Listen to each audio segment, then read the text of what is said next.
Hey everyone, I wanted to just make a quick video about this. I wanted to discuss, I wanted to discuss some of the stuff that I'm hearing about Geoff Johns and all that, and how a lot of people are, like, really on his ass right now, right? People are on his ass, and, I guess I kind of want to be very civil about this, because I disagree with a lot of the negative feedback about him. I'm not going to say that Johns is perfect, because World of New Krypton, not the best Superman event. Things leading up to it were, but not the best event. So he's not perfect. He's not, sometimes you don't write good stuff. Not everything that Grant Morrison wrote is great. A lot of it is. So for Johns, it's like, so he's getting blamed for going against Zack Snyder's back. He's getting blamed for apparently being, like, the cause for Ben Affleck wanting to leave Batman. And I think for the Ben Affleck thing, I think it's a multitude of factors. There's a lot of stuff that was, like, out there in the open, like, about him, that I'm sure he's not happy about. Like, I don't think that Mr. Ben Affleck would have wanted any of the stuff about his personal life with Jennifer Gardner and the gambling and the drinking and that movie that he made that there was a bit of hype for, but then Justice League came out and then that movie didn't do too hot either. It was just like one thing after another, it was just like, oh man, like, so I almost kind of don't blame Ben for wanting to just be like, all right, listen, fuck all of this, I'm gonna go do my own thing instead. And I think he's doing, like, I think I saw, like, a video of him recently. He's looking healthier now than he was working on Justice League. Which is awesome, good, cool. But it's just like, I don't think you can blame Geoff Johns for everything. You know what I'm saying? And I think the biggest thing about this is that I don't think that Geoff Johns ruined anything. This is what I think. When David Ayer just came out and apparently said that Johns broke the DCEU timeline, with just one little thing, the entire timeline was broken. Forget the fact that we moved the fuck on from what this universe was gonna be a while ago. This is the thing that apparently did it, is that supposedly Geoff Johns was the one who added that little title card about Harley Quinn and how she was an accomplice for killing Robin. And I mean, even I also caught that when I saw the film. I was like, wait a minute, that doesn't add up. Because I was, believe it or not, I was a defender of the Joker grill. Because there were a lot of people that were like, why does Joker have a fucking grill? I was like, because Batman knocked his fucking teeth out. I bought into that. I didn't like any of the tattoos. Like, any of them. I didn't like, there was like a, like a smile on his hand and he would do that. That was really dumb to me. I didn't enjoy the gangster look going on. I didn't enjoy any of that. He looked like Ninja from D. Antwoord. I did not care for any of that. I actually think that David Ayer is being a little bit of a crybaby. I, like, really honestly do. I think that Ayer saying that is just his way of being like, how come I can't get my cut made? Like, people are starting to sound a lot like George Lucas now. Like, this is my movie. How come I can't have a rock right in front of R2-D2's face over here. You know, I have an idea. How about we just move on? All right? How about you move on from your movie and make another movie, you know, and learn from the mistake and make a better movie? How about that? I know Zack Snyder was going to be doing that. He was going to be doing an adaptation of The Fountainhead, and then he was supposedly doing a zombie movie. And I'm looking forward to both of those. I will actually say this. See, I'm not... Wow, I have a lot to, like, say, so I hope that this doesn't come off as, like, really boring to anybody. I'm also probably going to be all over the place. I'm trying really hard not to be. Yeah, I think that Air... Yeah, going back with him, I think he's being a little bit of a sore loser right now. I mean, this is the guy who, during his Comic-Con panel, said, fuck Marvel. Like, yelled it out and everything. Like, you know what? Fuck those guys. My movie's got tattoos in it. You know, like, my film's about Harley Quinn and Deadshot. You know, like, and it's like, you know, first off, it's like, somehow you actually got people excited for Deadshot, which was weird to me. But I guess that's because I was never a Floyd Lawton fan, ever. Always thought the character was boring, never thought anything about him, including his whole backstory with his daughter, was interesting. Never thought he was good. Every time when he showed up in a Batman comic, I got excited because I knew Batman was going to punch him in the face. That's what got me excited to see Deadshot, which was to see him get punched in the face. I'm a much bigger Deathstroke fan.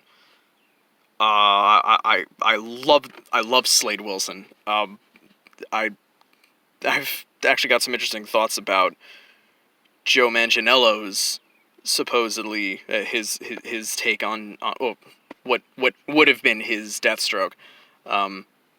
Maybe he would have been good. Maybe. I don't know. Because I think of Slade Wilson. I don't think I think of Joe Manganiello. Believe it or not, like, Joe Manganiello is pretty masculine, but Slade Wilson is, like, manlier. Like, you need, like, a heavily manly guy to be Slade Wilson. Like, almost to the point, like, you kind of need the type of guy that almost doesn't exist anymore.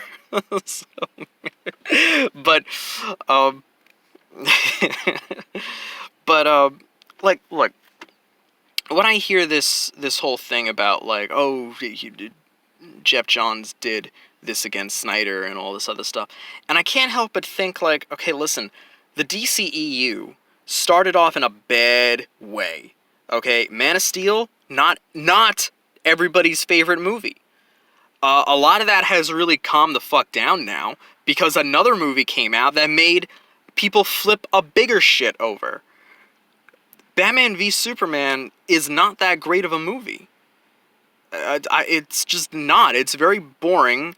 The ideologies that could have been explored between Batman and Superman were not taken advantage of at all. We didn't really, like, it was really not that good. You know, and I didn't, like, I noticed I did enjoy the realistic tone of Man of Steel, because it was new, and it was literally right off of the backbones of Dark Knight Rises, so much to the point that you almost could have just kind of gotten Bale back. Like, it looked like it was in that world, practically.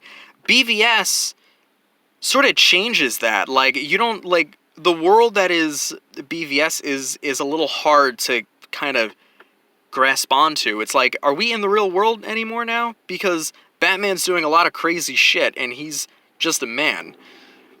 You know, like, I'm like, are we positive here? Because I know there was, like, a lot of wire work done for that warehouse fight scene. Like, I love that fight scene, though.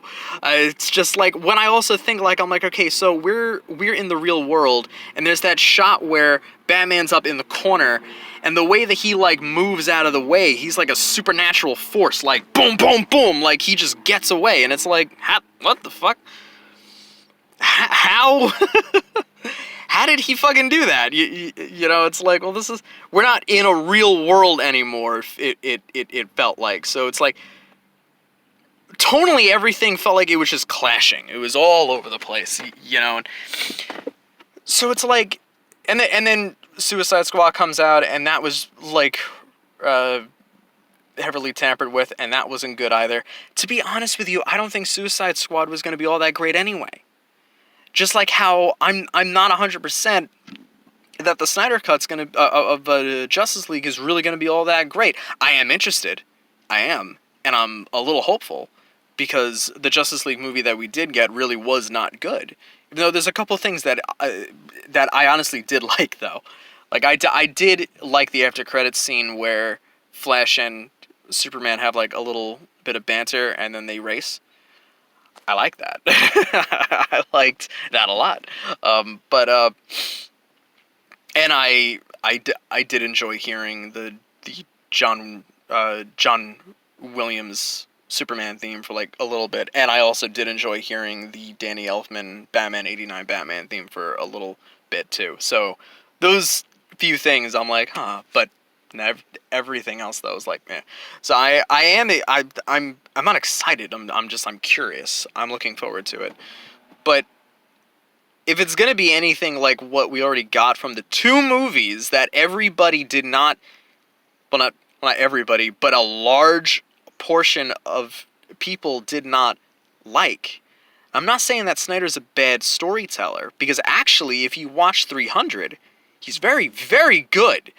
300 is easily Snyder's best movie, because like that film passed a storytelling test that I heard about from a few comic book writers and editors. I heard it from Jim Shooter. I heard it from Larry Hama, and I even actually heard it from Greg Capullo. Is that a great way to study storytelling, to really see how good the storytelling is to watch a movie on mute. If you still understand the basic of the storyline, what is happening. You don't need any of the dialogue details, just what's happening. Do you know what's happening?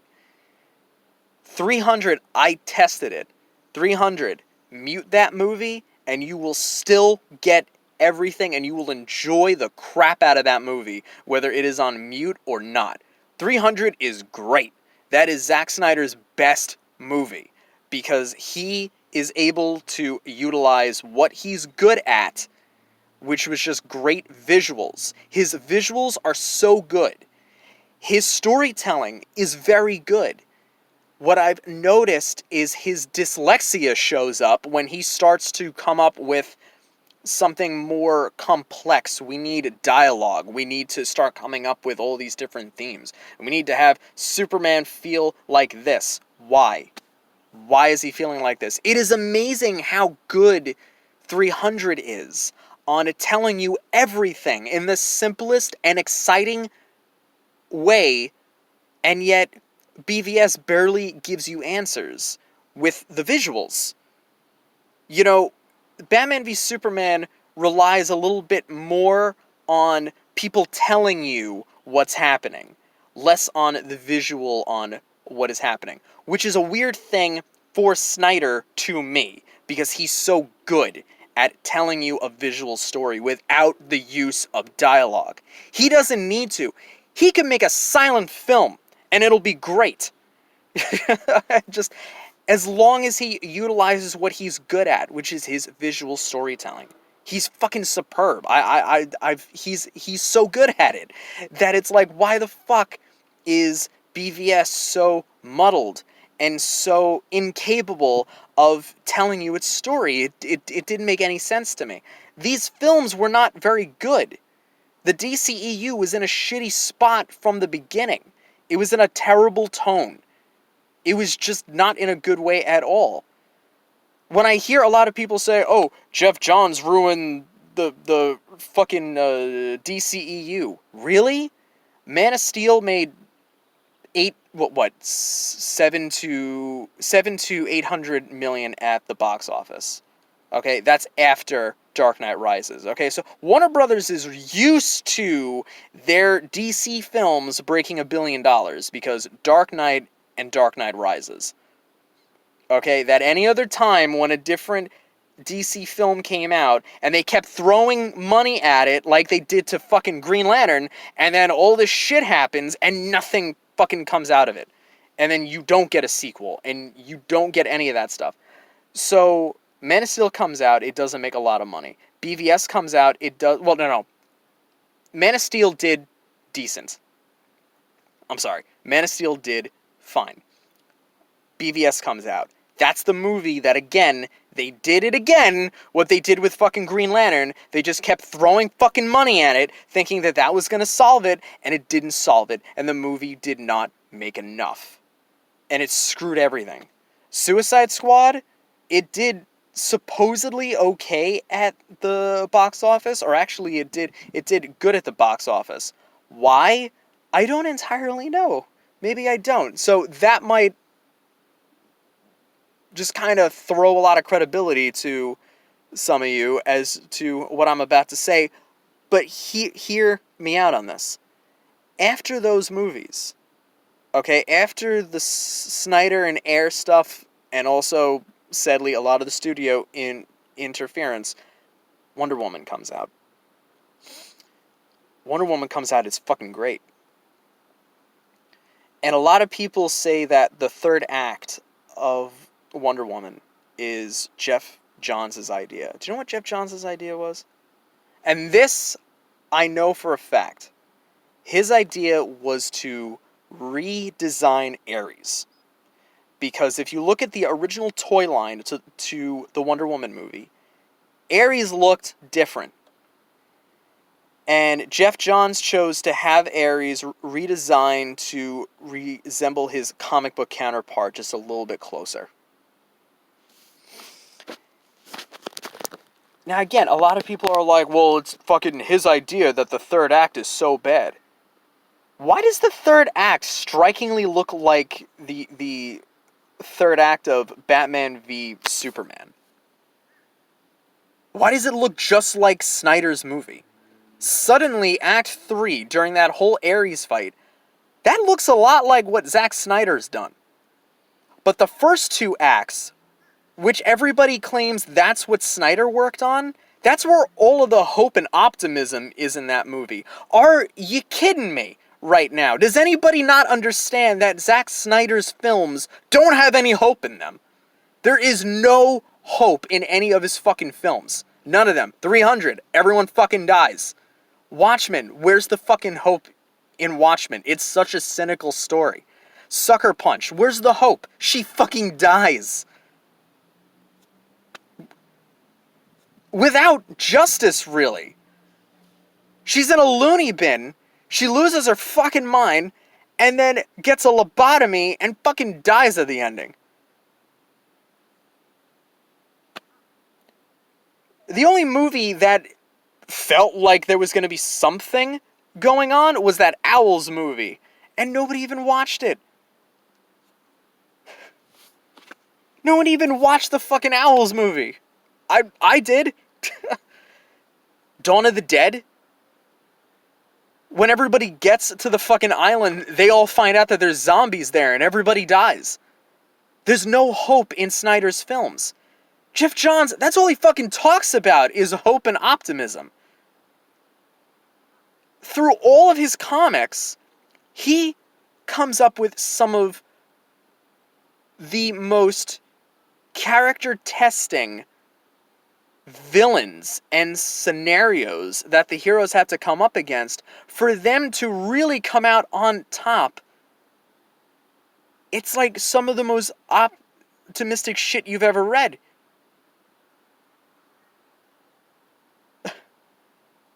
The first two acts of Wonder Woman is Geoff Johns' style. But the third act is Zack Snyder's style. And people are saying that Snyder helped with the first two acts and Johns helped with the third. Is anybody really listening to themselves? So you get the Wonder Woman movie, and it does amazing. Then the Aquaman, I know technically Justice League comes out after it, but that movie was dead on arrival anyway. No matter what. I didn't have hope that fucking Joss Whedon was, like, gonna do good. I hate those Avengers movies. The only Avengers movie that I like is Endgame.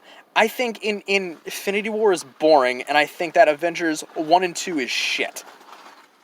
And those are Joss Whedon films.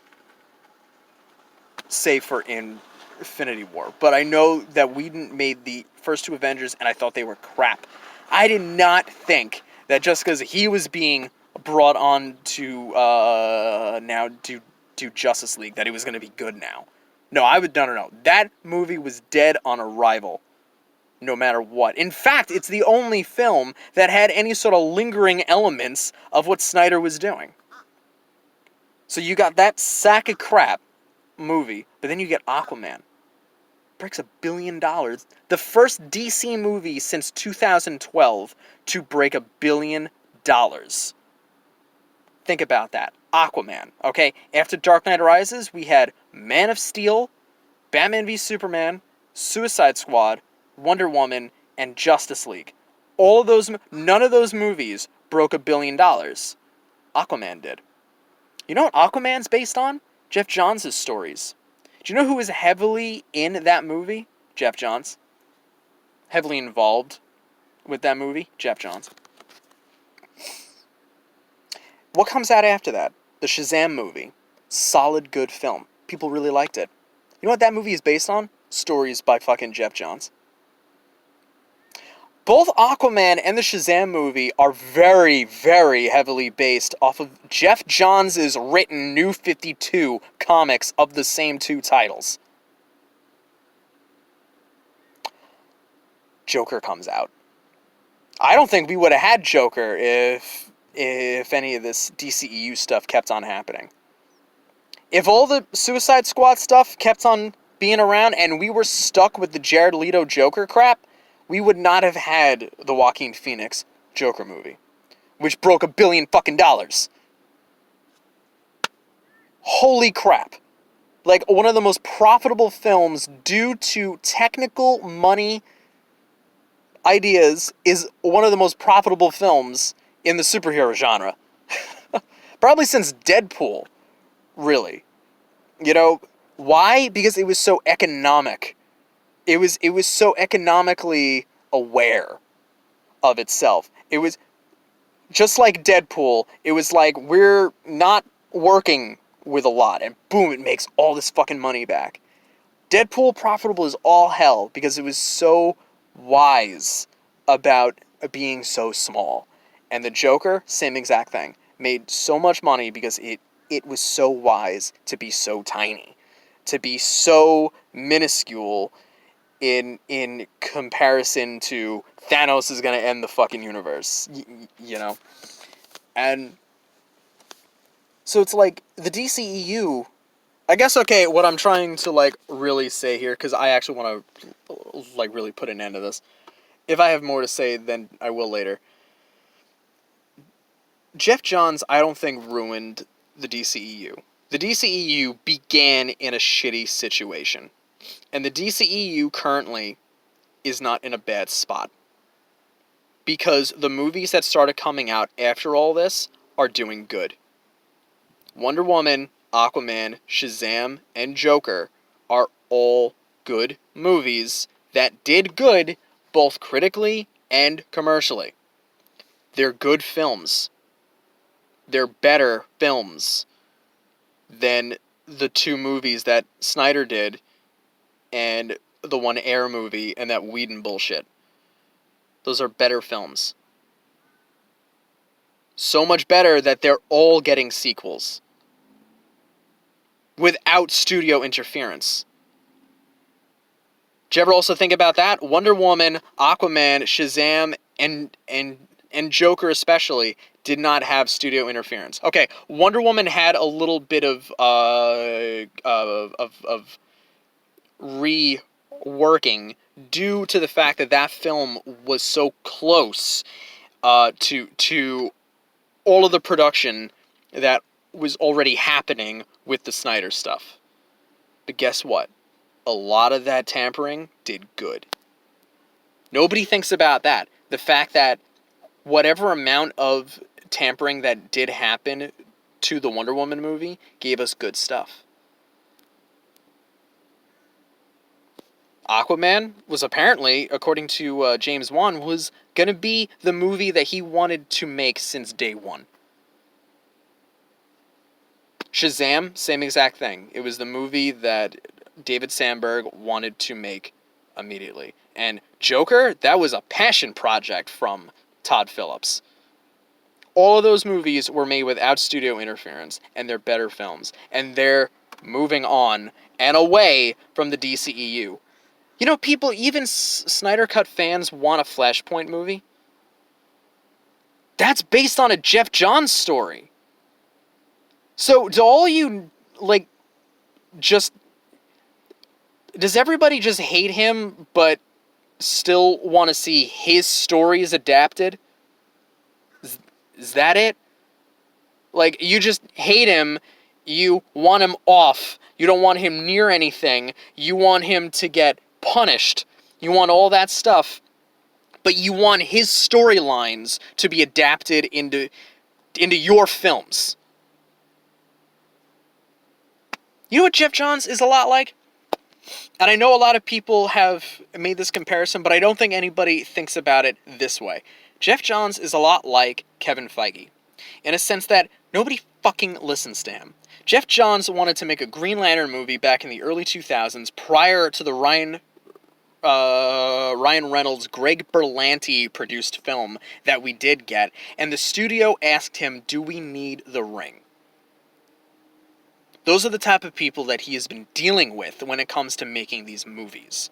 Warner Brothers is a lot like all of the other studios like Fox and fucking Sony when Kevin Feige was producer of every Marvel-based film. All the X-Men movies, all the Spider-Man movies, all the Fantastic Four movies, Daredevil, Ghost Rider, Hulk, Elektra. Feige's name is there on those films. You'll also see Avi Arad's name on there a lot, and he's the motherfucker that fucked a lot of the Spider-Man films up. Starting from Spider-Man 3, Amazing Spider-Man, and Amazing Spider-Man 2. Who do you blame for those shitty fucking films? Avi Arad, okay? But Kevin Feige was there for all those things, okay? He was there fighting for certain things. Fighting for this idea that, well, we have to honor what the source material is. Oh my god, Raimi made the first Spider-Man movie, and it was fucking great, and it in tone matches those fucking comic books better than any of the other Spider-Man films that have come out since. That's including Homecoming. The tone is there. Homecoming's tone is not there. Raimi nailed it on shot one. Just like Richard Donner did with the first Superman movie, nailed it. First shot. That's why everybody keeps wanting to remake them and redo them. You know, that's why Man of Steel and Amazing Spider-Man have a dark tone, because everybody went, well, we have to do it differently. Yeah, I know, apparently you do have to do it differently, because somebody did it on shot one. Feige was never listened to also. Feige had ideas, Feige fought for things, Feige didn't get his way. You know what Feige got? Feige got Brett Ratner to say okay to having Beast in X-Men 3 say, oh, my stars and garters. How do I know that? Because of a DVD commentary on that movie where Simon Kinberg, who is a comic book fan, who does not hate any of these fucking people working on any of these things, flat out said, oh yeah, Feige fought for that one. That's what Feige got. What happened? Feige left. Feige created the MCU. Where is he now? President of fucking Marvel Studios. Because his idea. Because he's the running man. No matter how many directors that they get on to any of these Marvel movies, even when there are times when even I have a lot of disagreements about Kevin Feige. No, do Edgar Wright's Ant-Man. Do Edgar Wright's Ant-Man, even though some of the things in the first Ant-Man movie were very good. And also actually pretty source material accurate. He knows the characters, he knows the tones, he knows this shit. He came up with a brand new universe, and everybody fucking loves it now, don't they? It's still going even today. Geoff Johns, if he was given the opportunity to do like a DC Studios, the way that Marvel Studios was their own sort of independent movie company, where they made Iron Man 1, and now they're huge, okay?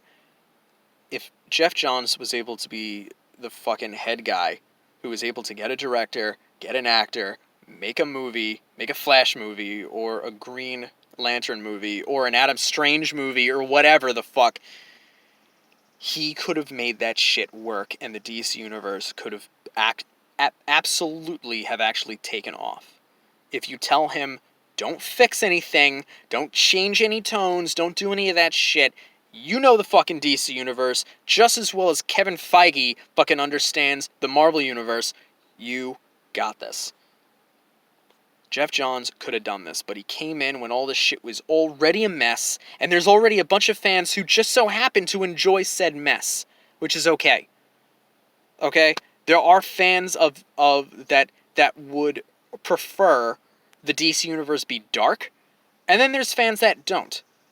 When there are fans like Zack Snyder, who did not grow up a mainstream comic book guy, grew up as a heavy metal magazine fan, that's his DCEU. It's Batman and Superman filtered through Heavy Metal Magazine. I hope that any of you out there watching this has checked out and read a bunch of Heavy Metal magazines. I have, and some of them are a lot of fun. I actually had, I used to, a friend of mine actually gave me 4 of his issues that he got from the late 80s, early 90s. So that was like heavy metal when it was still like really fucking cool. Oh yeah, Snyder takes a lot of his shit off a Heavy Metal magazine, where it's very testosterone filled. There's a lot of nudity, there's a lot of violence, there's a lot of metaphors, a lot of political themes, a lot of religious themes. There's all sorts of that stuff.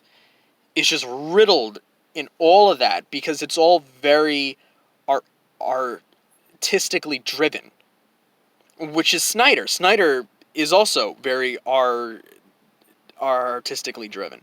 He's also dyslexic, and I'm not saying that to say that to make fun of him. I'm not making fun of him.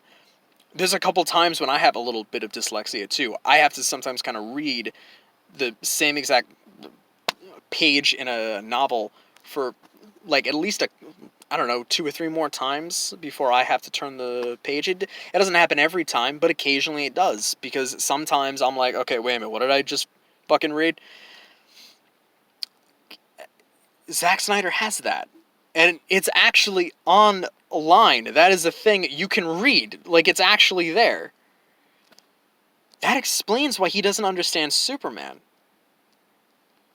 It also explains why he said out loud, Batman kills in The Dark Knight Returns. No, he doesn't. I even read it again after he said that, because I thought I fucking missed something because of a little bit of my dyslexia. I was like, okay, wait a minute, fuck, did I miss something? And I'm telling you, I examined the shit out of that book. He does not kill anybody in that. Okay? The closest thing you get is the Joker thing. But he paralyzes him. Joker finishes it and snaps his own neck. And he's dead. Batman does not. In that scene where Batman rescues that kid from the mutant gang, and he's holding the fucking gun up to him, and that one woman is holding a gun up to the little kid, and she's all like, I'm gonna do it, believe me, I'm gonna do it. Batman shoots at the wall. Scares the crap out of the mutant gang person. She freaks out. She's scared as shit. The next take after that, Batman has saved the kid and he gives the kid back.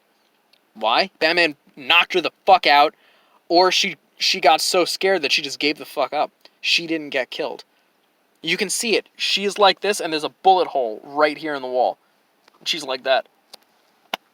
Batman shot at her, scared the crap out of her. He didn't kill her. He even breaks a gun in his hands in that book and flat out says, this is the enemy's weapon. This is a coward's weapon.